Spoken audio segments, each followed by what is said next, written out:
Allow me to convey my warmest congratulations to Her Excellency Annalena Baerbock on her election as the President of the 80th session of the General Assembly.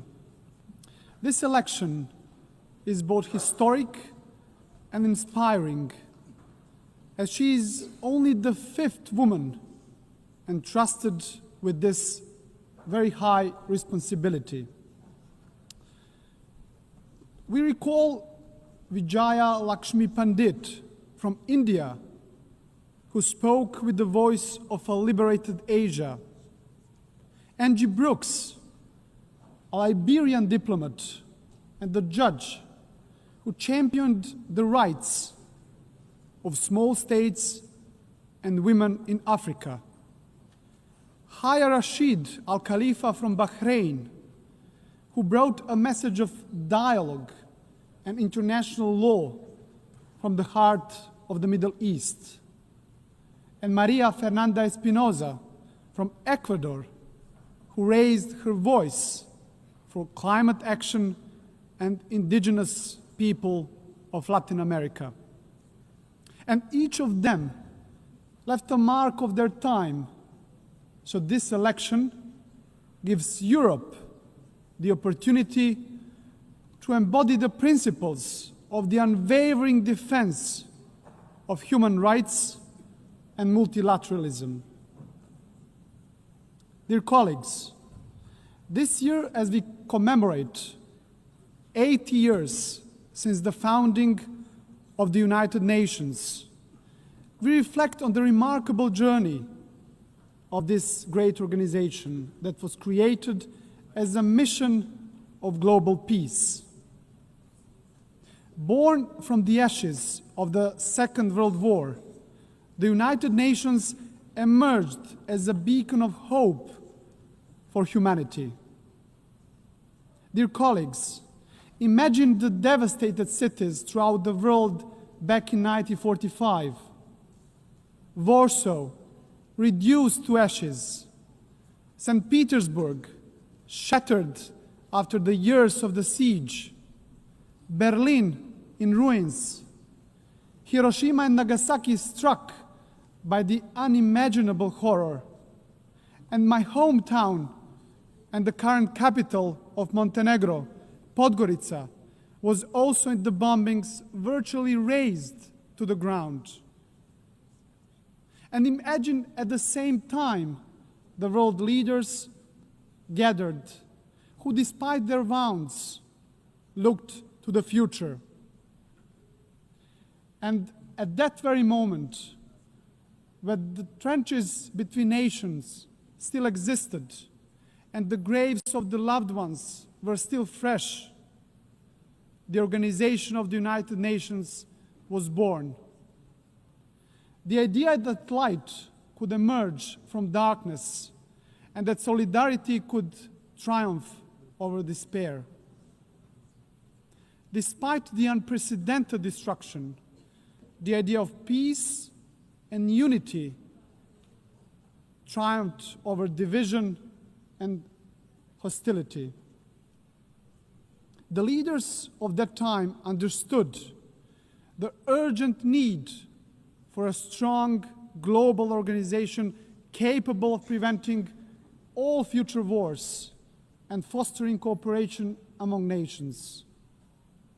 As part of the former Yugoslavia, Montenegro was among the founding nations of the United Nations. We have so far established an international system that promotes peace, upholds rules-based global order, safeguards human rights, and fosters sustainable development. Dear colleagues, without the United Nations, much of our collective progress would have remained just a distant dream. Yet, even after 8 decades, we must also acknowledge a sobering truth. The absence of the World War has not always meant the presence of genuine peace and prosperity in the world. Today, multilateralism is being tested like never before, and our world is confronted with devastating conflicts, rising polarization, grave human rights violations, deep economic inequalities, and the corrosive spread of disinformation. Those challenges remind us of one essential fact: we cannot afford the marginalization of the United Nations, nor the silencing of the international law. Dear colleagues, now more than ever, we need to renew our commitment to the founding principles of the UN Charter. And despite its imperfections, the United Nations remains the only global organization where every nation has a seat and a voice, and where international law remains the basis for international legitimacy. And that makes the United Nations indispensable. Ladies and gentlemen, since regaining our independence back in 2006, Montenegro worked hand in hand with the United Nations to advance reforms in sustainable development, human rights and good governance, and in line with our European Union membership aspirations. Next year, we will proudly mark 2 decades of regaining our independence, as well as 2 decades of our UN membership. So over the past 20 years, Montenegro has evolved into a modern democracy. This transformation is also reflected in our economy, which has grown steadily, driven by key sectors such as tourism and energy. Our resilience has been tested by many global crises. Yet, Montenegro remains firmly committed to building a knowledge-based economy that fosters sustainable development and contributes to regional stability and regional prosperity. Montenegro's commitment to the United Nations and multilateralism remains a cornerstone of our foreign policy, fully in harmony with our European and Euro-Atlantic paths, and our dedication to good neighborly relations and regional cooperation. With NATO membership as the pillar of our security, our strategic focus is now on joining the European Union by 2028. It's an ambitious goal, dear colleagues, yet one that is now firmly within our reach. And as the most advanced EU candidate country, Montenegro remains steadfast in implementing structural reforms and fully aligned with the European Union's common foreign and security policy.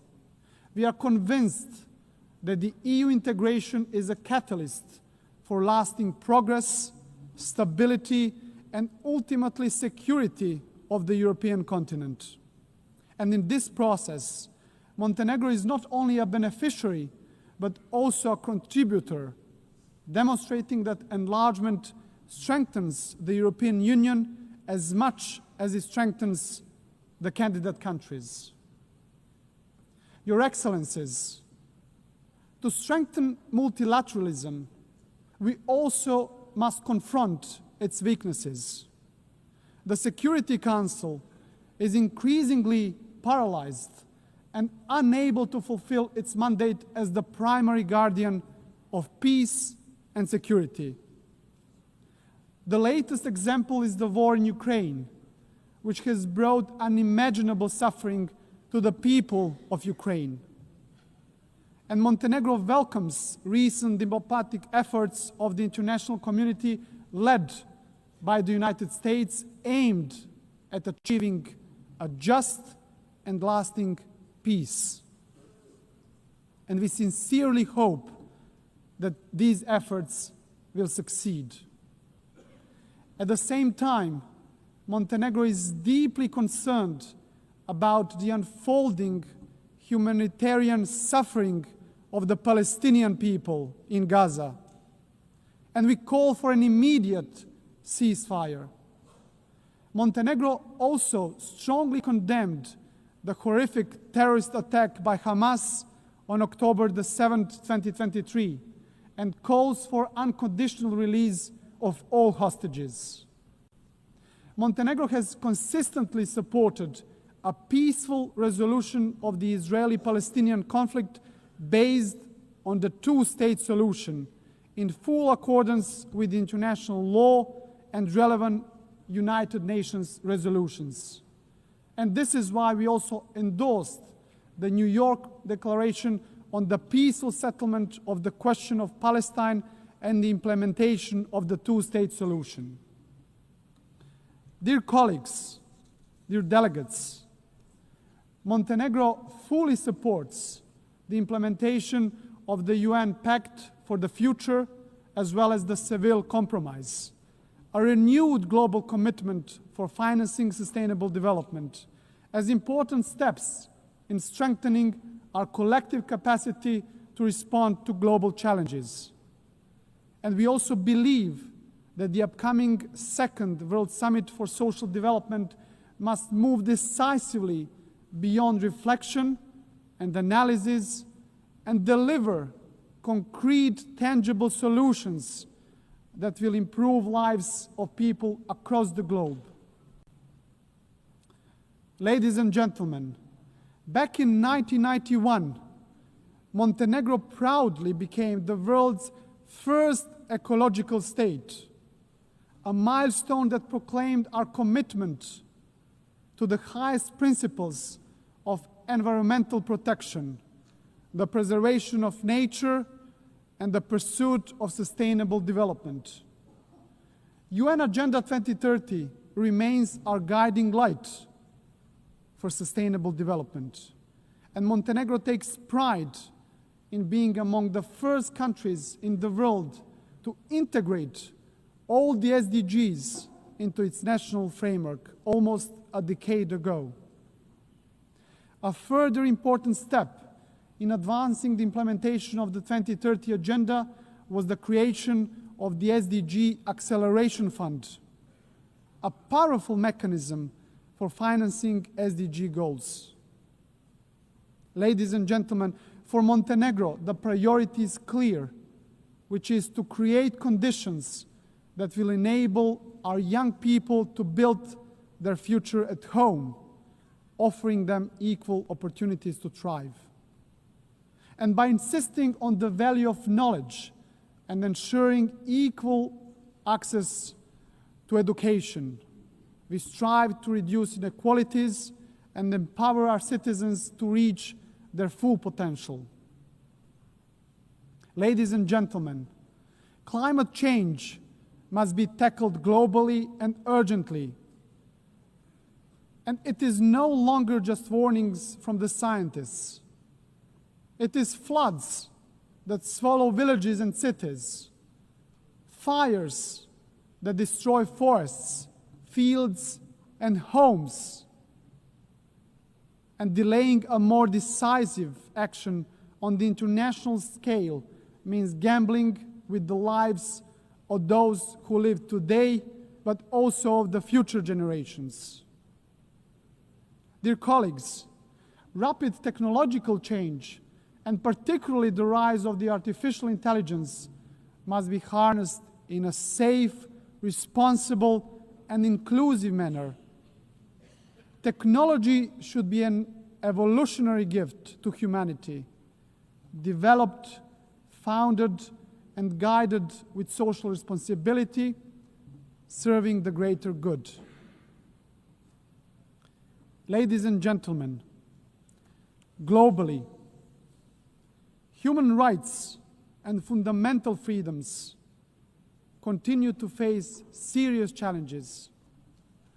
And while significant progress has been achieved in advancing women's rights since the adoption of the Beijing Declaration, much remains to be done. In this regard, Montenegro is fully committed to gender equality. We have harmonized national policies with the best international standards, strengthened our institutions dedicated to the protection of women's rights, and promoted women's leadership in all spheres of our society. Your Excellencies, as we celebrate today 80 years of shared achievements, our collective task is to reform the United Nations and prepare it for the challenges and opportunities of the future. Criticism of the UN reflects not just on the organization itself, but on all of us as member states. For it is we who have created it, who guide it, and who bear responsibility to strengthen it. This is why Montenegro strongly supports the Secretary General's reform initiative, UN 80. It must not be seen as a mere bureaucratic exercise, but embraced as a commitment, a solemn commitment that the United Nations of tomorrow will be more agile and more efficient.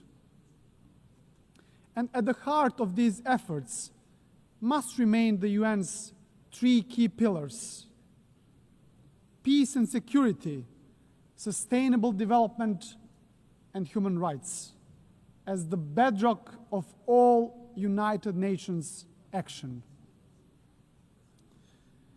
To conclude, dear friends, Montenegro is firm in its conviction that the United Nations must remain the cornerstone of peace, international law must prevail over force, and the rule-based order must be further strengthened. For without these principles, there can be no trust among nations, no true security, and no hope for a just and lasting peace in the world.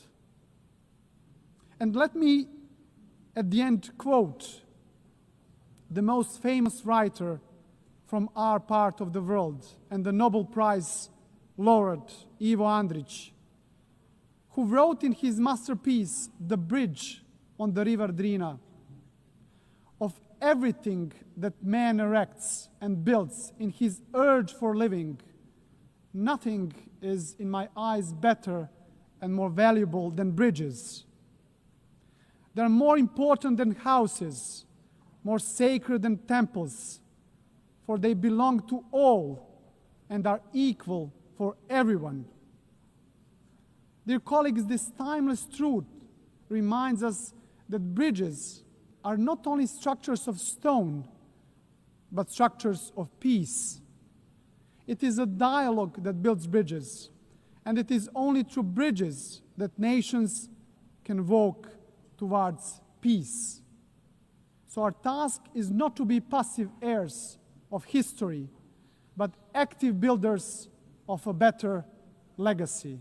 So let the next 80 years of the United Nations be not years of hesitation, but of courage and solidarity.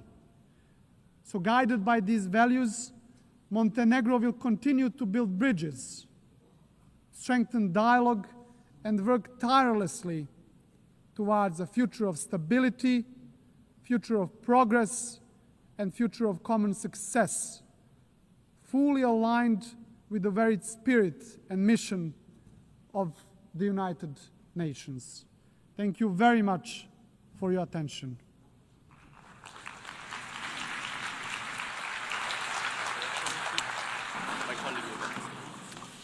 On behalf of the Assembly, I wish to thank the President of Montenegro.